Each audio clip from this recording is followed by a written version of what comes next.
Welcome to another 31 Days of Horror. Yes, the lovely Leslie is back.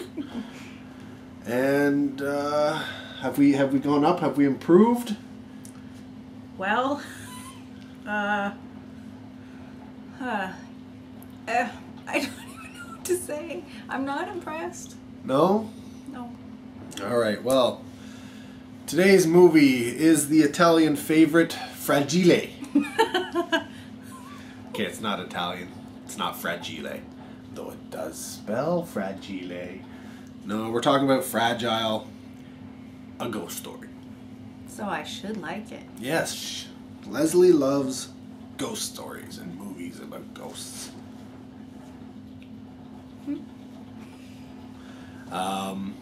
And as you can see on the front cover, this one had Calista Flockhart in it, so it's got to be good, right? Well, that was the main reason I chose this. Yeah. Yeah. We're not big fans of Calista Flockhart, we'll say that, so we were kind of hoping maybe she wasn't in it a lot.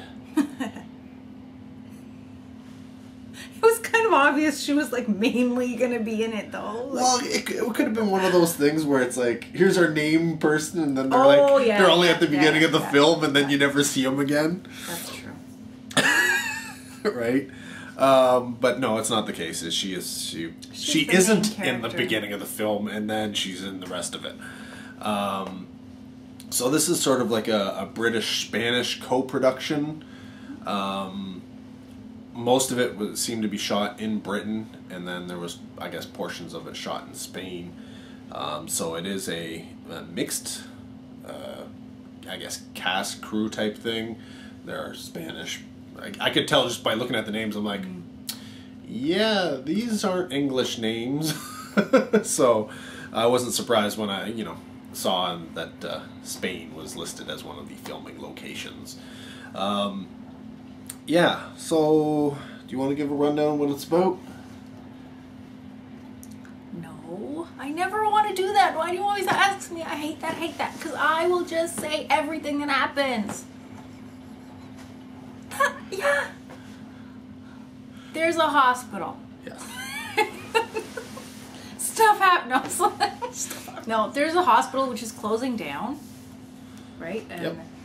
They are supposed to have like their set date that everything is supposed to be out. The patients all are supposed to move over to this other hospital. But then was it a train accident? It was a train. There was a train derailment or something like that. So obviously all those people were injured and they had to go to the hospital where these people were supposed to be transferred over to. Yeah. So they didn't have beds for these people. So instead of going over on their scheduled date, they had to stay at this hospital until there was room to bring them where they were supposed to be. And then you got to take over because I'll just say everything. Yes, the people she's referring to are essentially they're kids. 8 kids. Yeah. So, yeah, and it's really, really odd. So there had been patients there. There are currently 8 remaining patients, all children. Why the children weren't evacuated first, normally is the case, I say evacuated. Relocated first. I don't know. I don't And seriously, they can't squeeze them in the hallway or something? You know what I mean? These are all, for some reason, these are all patients with breathing problems of some sort. So they're all together, and there's the reason why, I guess they're all in the hospital for that. So you would have thought, because they're kind of in critical care of some sort, some of them are on, ventilators and such like that, that they would have been moved first. But no, just leave them. They're just left there, and during the day there's crews packing up the hospital and all the stuff, except for apparently the records room, because that's not being moved. But then at night there's essentially a skeleton crew of 3 people. A front desk clerk, I guess is what he was, because he was downstairs. Maybe he was just downstairs to make sure that nobody was coming in. Well, that's what I think. He's like the front desk person, so if anybody was coming to the hospital... Why would you? Because it was like in the middle of nowhere. Yeah. And then there's a doctor who... I don't know where he's hanging out, because there's only 8 kids, remember, but he doesn't stay with them. He's somewhere else. looking after the other patients that don't exist. And then one nurse, the night nurse, which is Calista Flockhart. And of course, then the ghosts, and so you have your regular ghost happenings and such like that, and it goes from there. Yeah. This had potential. Yeah. It could have. And honestly, I think for the most part, it works. It is a kind of a standard ghost story. Yeah. It does that whole thing where you got to find out the history and figure out the ghost stuff. It's all in there. But there are a few things that kind of it just didn't make sense. One, like we said, the kids weren't moved first. No. How many things do you hear of where it's always women and children first, women and children first, women and children first? Unless you're relocating this hospital, in which case it's children last, because who cares about the children, apparently? Yes, and so, obviously they're packing up this hospital. Apparently they're moving furniture. I don't know where they're moving it to. But yeah, there's people moving furniture, during the day you see them and it's like, where should I put these chairs? And it's just like, don't you guys know what's happening? Like, if you're moving furniture, shouldn't it be going into like a moving truck? Something like that. And then you've got people boxing up files and all this kind of stuff. But like we said, the file room with all the files on past patients and previous patients, maybe even some current patients, who knows, who might have been transferred over already, isn't being boxed up.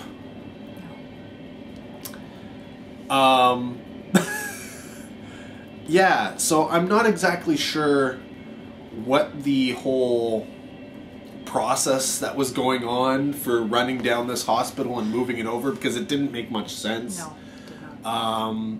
What else was there? There's another. Oh, there's a few.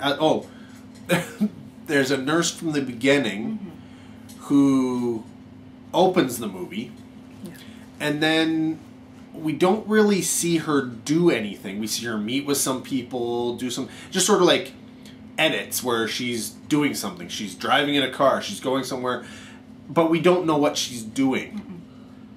And it's explained kind of later. Yes. But when you're watching this multiple scenes interspliced into whatever's going on, it makes no sense. You just see this, previous nurse, and you're like, why are we being shown this?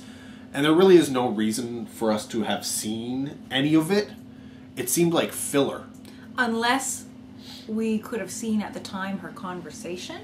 Her conversations, or we had some kind of basis for why it's happening, or anything like that. But it was useless. It was useless because they had to explain it later on in dialogue, which could have been used to explain the stuff without the actual scenes. We didn't need to see it, right? So it was really, really weird. There's some really kind of lame decisions made in this, which are. You would think they'd be like rookie mistakes of somebody making a film where it's almost like, oh, we don't have a reason for explaining this. Well, let's just do this, right? And often when you do that, it ends up you can see it. It just doesn't fit. It wasn't thought of beforehand, essentially. And even there's so many times, well, so many, but there's times where something will come up like a question, and instead of answering that or giving some kind of background or anything, it's just like, oh, I don't want to talk about it or whatever, right? And then it's like, okay, yeah, like there literally is a moment in the film where as you're learning about the ghosts and all of the background and all this kind of stuff and trying to figure it out, that they come up and they set the rule that people who are close to dying can see the dead. This is, how films have a rule. This is the rule to explain why, certain people can see the ghosts. And then near the end, they throw in the line, don't worry about it. If you don't think about it, it's fine. Why? Because they break their own rule in the movie. And it's almost like the writers knew they did. Yeah, and they were like, how do we... let's just throw this piece of dialogue in here just as sort of a nod to say, yes, we realize we broke our own rule. Don't worry about it. Just don't think about it and you'll be okay. And it's almost like they were doing this somewhat throughout the film, which kind of sucked because they didn't need to. If they were smarter, they could have avoided it altogether. Mm-hmm. And that's one of the the problems I had with this film. The other thing was it wasn't really scary. No. There was one time, I can't remember what it was. I think it was just like a loud noise or something. And I was just like, oh. But no, the whole rest was not scary. And this is the type of movie that should be scary, I think. Yeah. Because you've got the whole ghost situation, like, so that should be scary. Yeah. And even, can I say? I don't know if I can say it. Well, try and explain it without explaining it. Well, if you can. I don't know if I can. I'm bad at that. Okay, so, well, you already said if you're close to dying, you can see the whatever, right? Ghost, yeah. The ghost. So even when you see that, it's not even scary. No. To me. No. And that should be really scary, like, oh. It was kind of, actually, the first major reveal of it was kind of freaky. But. Yeah. And anybody who's seen this movie, if you can remember what the ghost looked like, when I saw it, I immediately, I chuckled and I laughed and I looked at Leslie and I was like, what, they got Iggy Pop to play the ghost? And she started cracking up because honestly, if you picture Iggy Pop, that's what the ghost looked like. And that was not expected whatsoever. But as you know, Iggy Pop's kind of freaky looking, so it kind of worked in a way. But yeah. No, it really lacked the scary factor. It did. I didn't mind the actual story around the ghosts and that the tale and the history and stuff like that. That portion of it I thought was okay. Okay, but. Well, it wasn't fantastic, but I mean, honestly, most of the ghost stories, when you start getting those backstories and figuring out why the ghost is haunting and all this kind of stuff, most of them are kind of cheesy if you think about it. No, this was more than cheesy. I'm telling you, this was Cheese Whiz. Why? Super cheesy. Although, then it should be like cheddar. Anyway. Cheese in a bad way. Yeah.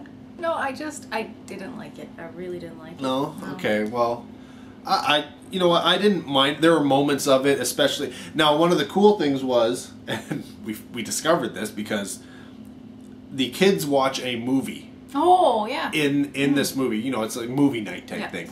And they're watching a rendition of Sleeping Beauty. Mm-hmm. And I'm watching, I was like, oh, that's cool. That looks really interesting, right? I was like, what is this movie? And of course, we can tell what it is based off of the visuals we're given. And so I'm like, you know how often if a movie contains another movie or another reference to another movie, it'll, if you look up online somewhere, it'll tell you that. Well, this animated rendition of, Sleeping Beauty that they show was made entirely for Fragile. Now, I don't think they made the entire movie, but they did, main scenes and all that kind of stuff. So, somebody actually made an animated short film for this. That blew me away when I found that out, because it looked good. Yeah, it looked kind of neat. It looked good. What sucks about it, and I won't give too much away, but the only reason why it seemed to be in this film was for the ending of the film, and a really, really bad one at that, which is one of the reasons why I think Leslie hates it. it put the cherry on the top. Yeah. Okay. Because I already didn't like it. Because I was with it, and then it did that, and I was just like, yeah. No. Why did you do that? But as you know, like we said, Calista Flockhart's in it. Y'all should know who that is, right? Did you ever watch Ally McBeal? Yeah. Maybe like in passing, if it was just on TV and doing something else, but not on purpose. I didn't. Not on purpose. No. I know it was a big thing and everything, but no. Yeah, the other people in this film, there's Richard Roxburgh and Elena Anaya. I believe Elena Anaya is probably from the Spanish group, and Richard's from the English group. And then most of the cast seem to be filled out by English. But you're not going to really know most of them. I mean, they're I guess the head nurse did have parts in, small parts in Harry Potter and stuff. And some of these, yeah, she Bridget Jones's mom. So, I mean, they have done quite a bit of acting, but when you go over it, you're like, wow, okay, so it's a lot of British stuff, or a lot of Spanish stuff, which we would never have seen over here, especially the television stuff. Or a lot of independent. There was a lot of independent releases on a lot. Everybody we looked up really. So, yeah, there wasn't too much. I mean, Richard Roxburgh. I recognized him, and I've seen a few of the things that he's been in. But it was Sanctum, which I still flouted as being one of the best 3D films out there. It's about spelunking essentially, and so they're going through the caves, and there's a lot of depth and things moving, and they only have like a flashlight moving, so you get a lot of that. Oh my god, you don't see anything, and then boom, there's a piece of the rock as the flashlight comes around this way, and it's like right here type thing. You're like, oh wow, I was in a cave type thing, and you get that. It was really, really well done in terms of 3D. That's all I'm saying. So that's one of the reasons why I recognized him, was specifically from that film. But outside of that, I'd seen a few things that he'd been in. Yeah, I mean, it really isn't. There's nobody other than Calista Flockhart. There's nobody of note. Maybe for British fans out there, look it up, and you may recognize these names and these characters for stuff you've seen. But over here in North America, nothing really. But the one thing to note for Fragile is the writer-director, actually, who horror fans know who he is. That's, I don't even know how you spell that. Jaume Balagueró? Yeah, let's go with that. Whatever. Jaume. Unless it's silent. Unless it's silent, so it's Jaume. Homie? I don't know. But he's the writer-director of the Wreck series. So, I mean, horror fans know the Wreck series. I still didn't watch that. You gotta watch it, man. Good stuff. And so, yeah, and that's not it. Like, he's done a lot of other stuff. So, I was quite surprised to find out he had done this. He was involved in this in any way, shape, or form, let alone written and directed by. But it's one of those things. I guess everybody's got to have a film that's not quite up to their level that they have for some of their other films. Well, was this earlier and then he got better or something, maybe? A little bit, but not a lot. I mean, it's only 2 years before Wreck, right? And he had done Darkness before that, and The Nameless. But then one of the films that I haven't seen yet that he did later on, before I think it was Wreck 4, was called Sleep Tight. And I know a lot of people who have seen it really sort of champion that film. So how come we're not watching that then? I don't have it. Oh. I will one day. But yeah, so it's interesting. You know what? I'm glad to have this in my collection as part of his body of work. it's not a. I normally, you see, if Leslie wasn't here and I watched this by myself, I'd normally say I recommend this for people who are into ghost stories. But apparently I'd be wrong. Listen, I have high standards, okay? This just doesn't do it for me. Oh, No. okay, well, we'll go to the star rating. What kind of, how many stars would you give this one?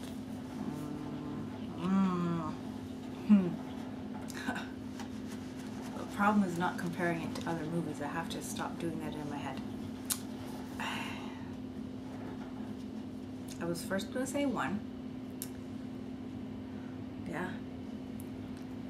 Then I was going to say 2, but I don't know if that's being generous. So 1 or 2. I can't decide. Wow, really? Yeah, I didn't. Really? Yeah. Now, for me, like, I think the production values are there. It looks good. The acting is sometimes over the top. There's a few scenes where it's just like, okay, Calista Flockhart, a little bit too much. A little bit too much. There was no reason for you to just spaz out and break down right there. They just asked you a question. So I'm not going to say the acting is way up there, but it is passable. It's a lot better than some movies we've seen. That's true. Where I mean, the directing is fine. You're telling the story pretty well. Special effects were good. They were good. Well, I mean, even the cracking and stuff of the, that wasn't happening, right? That would have been done in CG and such. So, I mean, that didn't come across as being, like, crazy CG. It just seemed like it was cracking and falling apart. This is why we give very different rating Yes. systems. Because you will, like, analyze, well, this was like this was like this, and I just look at a movie and I'm like, well, this was crap, or, like, that's it. But to you, crap means you weren't entertained. Oh, yeah, crap. Well, somebody else might have been entertained. I'm sure lots of people were. But it's the writing. I think it's the writing that kind of kills this film. The fact that they didn't think everything through. Now, I don't know if there were script revisions while they were shooting and stuff like that. You know what? It could have been that Calista Flockhart came in and she started pushing people around. I'm Calista Flockhart. I don't think we should do this. I don't think we should do that. And it's just like, all right, whatever. It happens. It does happen. And you know what? They're not going to put it on the featurettes or anything like that. Maybe one day if somebody goes back and does a book on the director or something like that, and he'll spill his beans and be like, oh, that Calista Flockhart, oh my God, she ruined my movie. And then, of course, it may not have been her at all. I'm just saying it's possible. Right? She's the big name star on the set, right? So she was obviously brought in for that and probably told she'd be treated like royalty and all that kind of stuff. So Oh yeah, so anyways. yeah, so if I was to give it a star rating, should I cover my ears because I don't want to hear this? I'd probably be looking at, it's that ending. Normally I'd say I was looking at a 3 until we got to the end of the film, and I was just like, I'm taking you off. So it's a 2.5. Okay, because I was going to expect you to say 3. So yeah, honestly that yeah end really kills this film for me. I was okay with it until then. And honestly, like, yes, there's problems, but I've seen so many ghost story movies where you're just like, the whole explanation doesn't even make sense. This one actually makes sense, okay? But then you get to this stupid ending thing, and I'm just like, no, that's it. You're getting docked a mark for that one. It's not, it's not like I liked it really or anything, but this is the kind of thing that, like a Netflix thingy. because they have so many movies, and it's like I've never heard of that. No. So that's like so many on the Netflix that I haven't heard of. So that's a thing that you know, you can. Well, that's the thing, right? Like if you look at it, it's a Fangoria Frightfest. So I don't know. Maybe it's. Well, I don't know that you know. I'm guessing Fangoria Frightfest might have been a Fangoria Film Festival. So there's a bunch of films, and then being in the film festival, you got released. Yeah.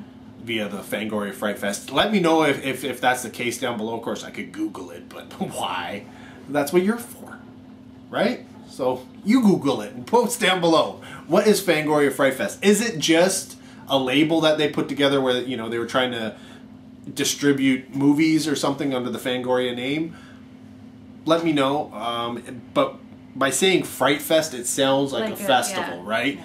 So I'm thinking this was, premiered at the Fangoria Frightfest, and it was all under that whole thing. So,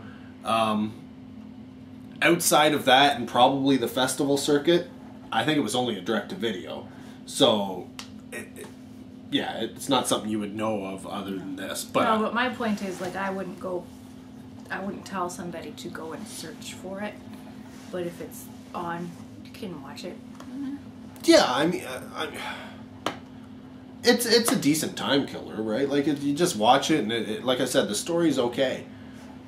There's just aspects of it that are stupid. No, it's not like, was it Dead Girl or whatever? I would not tell somebody to watch that. No. At all. I would just say, don't watch it. No, but that's because of content. Yes. More so rather than, quality. But this, if somebody said it, I'd be like, yeah, whatever. Yeah, there's no reason to say don't watch it, right? It won't kill you. Yeah. Well, just... It won't. But, yeah, so there you go. Another day, 31 Days of Horror down with Fragile, starring Calista Flockhart. Yeah, 'cause she's big in horror. Yeah. Yeah, like Paris Hilton. Oh, House of Wax or something? Yeah. You remember that, right? Yeah. We all remember that. Well, at least that got a theatrical release. I'm sorry, Calista. You're not even up to Paris Hilton standards. Anyways, thanks for watching. Till next video, take care. Have a good one.